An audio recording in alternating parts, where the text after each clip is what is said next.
Hey man, one of the most confusing things you'll ever live through is how fast it all happens. One day you're part of her life, part of her routine, part of something that felt completely real. And then, almost overnight, it's like you were never there at all. She's already talking to someone else, already posting differently, already moving like nothing happened. And you're still standing in the wreckage of something you thought was solid.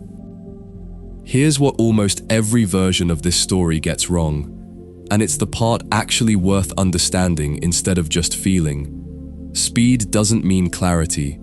Moving on quickly doesn't mean moving on properly. What looks like confidence from the outside is very often avoidance underneath, because sitting with silence, sitting with the actual weight of something ending, is deeply uncomfortable, and not everyone is willing to sit inside that discomfort long enough to actually process it.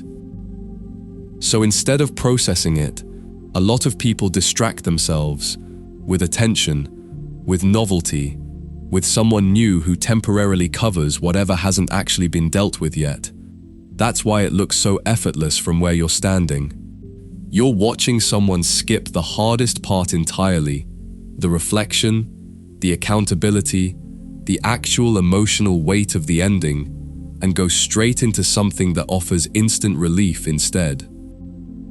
Here's the mistake almost every man makes in this exact moment, and it's worth naming precisely because it shapes everything that follows. He takes her speed personally. He assumes that if she replaced him this fast, he must not have mattered much to begin with. But here's the actual mechanism underneath that assumption. The faster someone replaces what they had, the less time they actually gave themselves to understand what they lost. Something real doesn't just vanish the moment it ends. It lingers, in habits, in small reflexes, in the way certain ordinary moments still carry an old shape to them. And if those feelings never get properly processed, they don't disappear. They just get delayed. So while she's occupied with something new, fresh, exciting, genuinely fun in the moment, there's a clock quietly running in the background that she isn't even aware of yet. Because once the novelty fades, once the initial excitement stops being enough on its own, whatever got avoided starts resurfacing. Slowly, quietly, but consistently. This is the part most men never actually get to witness, and it's worth being honest about why. By the time it happens, you're usually not around anymore. You're not part of her daily life. You're not someone she's showing this to. So from your angle, it looks like she moved on cleanly, like she simply upgraded without any cost attached. But that's not how unresolved things actually work. What wasn't dealt with doesn't disappear. It waits. And when it does come back, it rarely arrives all at once. It shows up in small moments, in comparisons, in quiet doubts, in subtle realizations that something about the new situation doesn't feel quite the way she expected it to. There's no dramatic scene where she suddenly stops and says, "I made a mistake." It's considerably quieter than that. It starts small, almost unnoticeable, a moment that feels slightly off, slightly less than what she'd imagined. Here's why the early stage of something new feels so convincing, and it's worth understanding the actual mechanism rather than just naming the pattern. Early on, everything runs on novelty, new energy, new attention, new conversations that feel fresh, simply because they're unfamiliar. That creates a genuine emotional high, and that high can make almost anything feel right for a while. But highs, by definition, don't sustain themselves. Once it fades, what's actually left is reality, and reality is exactly where comparison quietly begins. That comparison isn't conscious or deliberate at first. It's just how minds work, referencing what they already know, what they've already lived through. Without meaning to, she starts noticing differences. How situations get handled differently now. How conversations flow or don't. How she used to feel a specific kind of calm in certain moments that she isn't feeling anymore. The steadiness that didn't feel exciting at the time starts feeling conspicuously absent now. Here's where the real confusion starts building for her, and it's worth naming precisely. What she thought would be better doesn't fully line up with what she actually expected. The excitement is genuinely there, but something deeper isn't quite matching it. The attention is there. The connection underneath it feels somehow different. She can't fully articulate it, but she starts noticing a gap, and that gap widens the longer time passes, because once the novelty wears off completely, there's nothing left to hide behind anymore. This is exactly the point where your presence starts reappearing in her mind, not because you're reaching out, not because you're doing anything at all, but because your absence becomes noticeable by comparison. Things she once overlooked about you start standing out clearly now. The consistency, the way you actually showed up, and the more she sits with that, the more uncomfortable it becomes. Because now the question isn't just about what she currently has, it's about what she had, and whether what she walked away from was actually better than what she walked into. Here's the part she won't say out loud. Not to you, not to her friends, sometimes not even fully to herself. Admitting that means admitting she misjudged something real, that she treated something valuable as though it were replaceable. Ego doesn't let that go easily.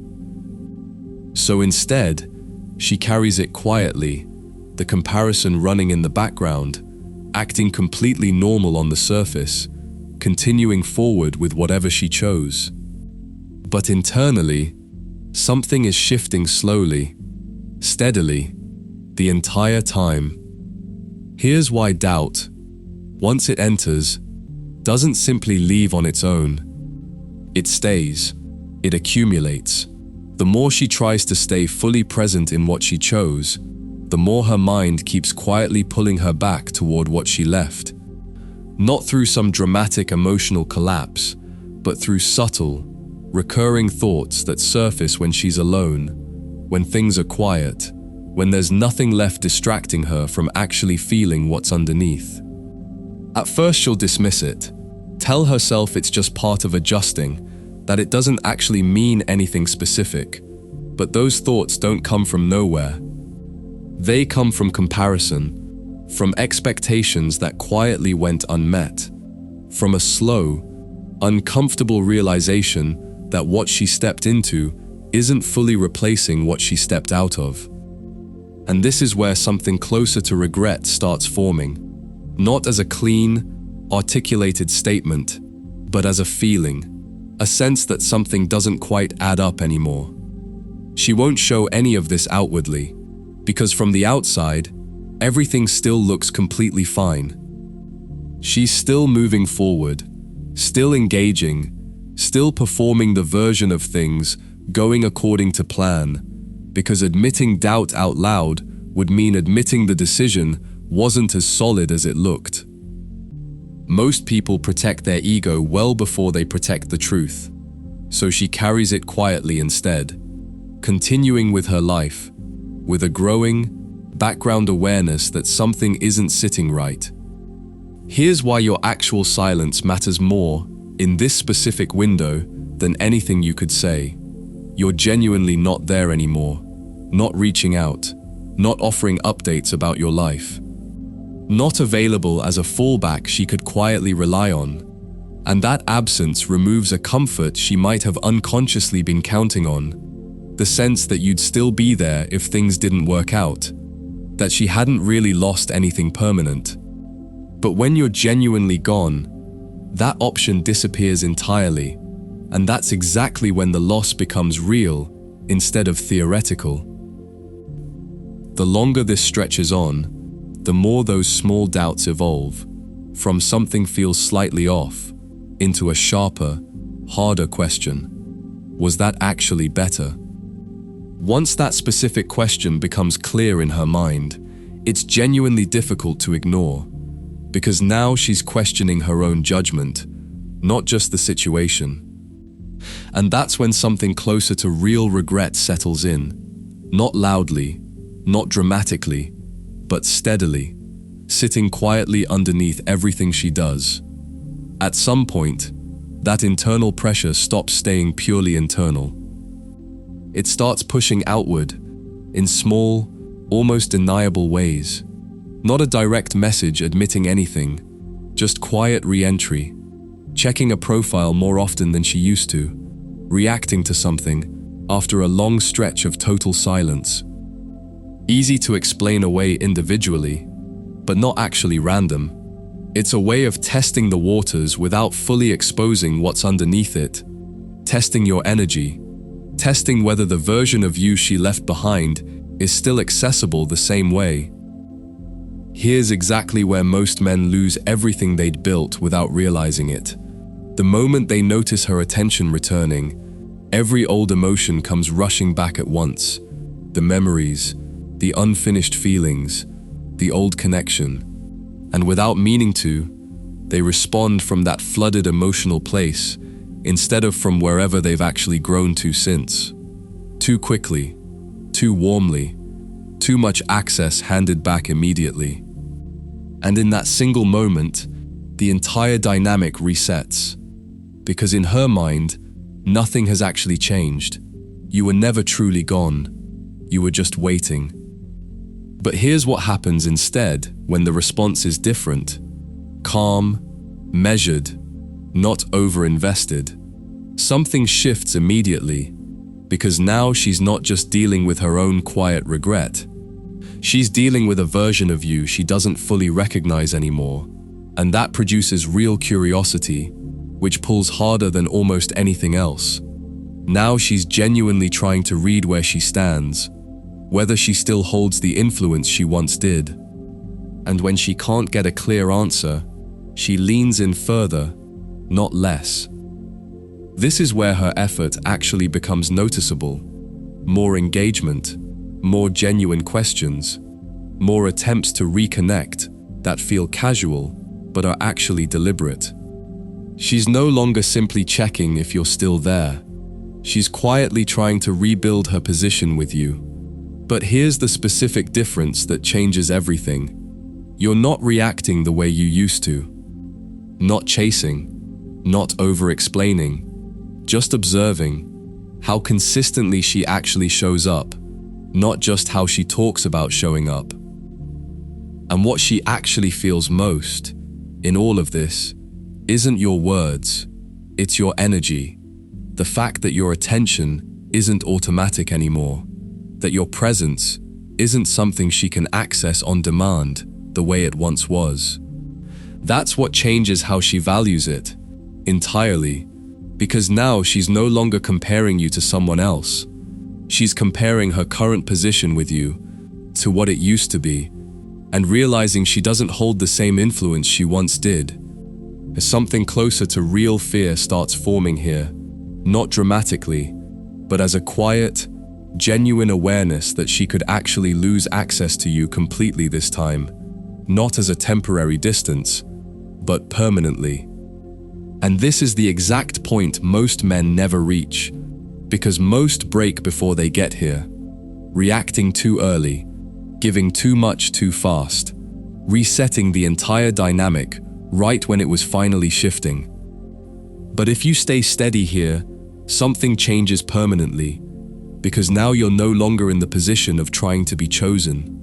She's in the position of trying to stay chosen. Here's what actually settles inside you once you reach that point, and it's worth being precise about it instead of romanticizing it. It's not that everything worked out exactly how you wanted, it's that you finally understand the whole situation clearly, without the old emotion distorting the picture. Just clarity. And that clarity removes the urgency you used to carry, the need to fix things, the need to be understood, the need to prove your own value to someone who'd already decided not to see it. You stop treating connection as something you have to constantly secure and start seeing it as something that either flows naturally or it doesn't. And if it doesn't, you don't force it. You don't negotiate your position in someone else's life anymore, because once you've genuinely experienced being easily replaced and then watched that replacement not fully hold up over time, you stop taking those decisions personally. They become information about someone else's process, not a verdict on your own worth.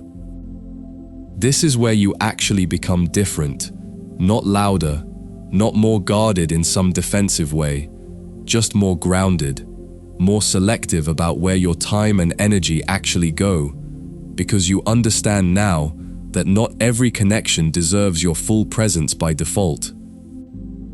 But here's the honest, final layer worth sitting with, instead of a version that promises some guaranteed comeback.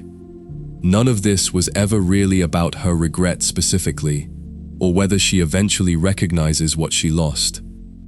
Some people never fully process what happened at all, and that's not a failure on your part. It's simply information about where they were.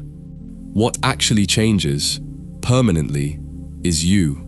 A man who no longer needs someone else's realization to know exactly what he's worth, who stopped overextending in situations that didn't match his own energy, who learned, the hard way, that being consistent and being present doesn't always get appreciated in real time. Sometimes it only gets recognized in absence, once it's no longer there to be quietly taken for granted.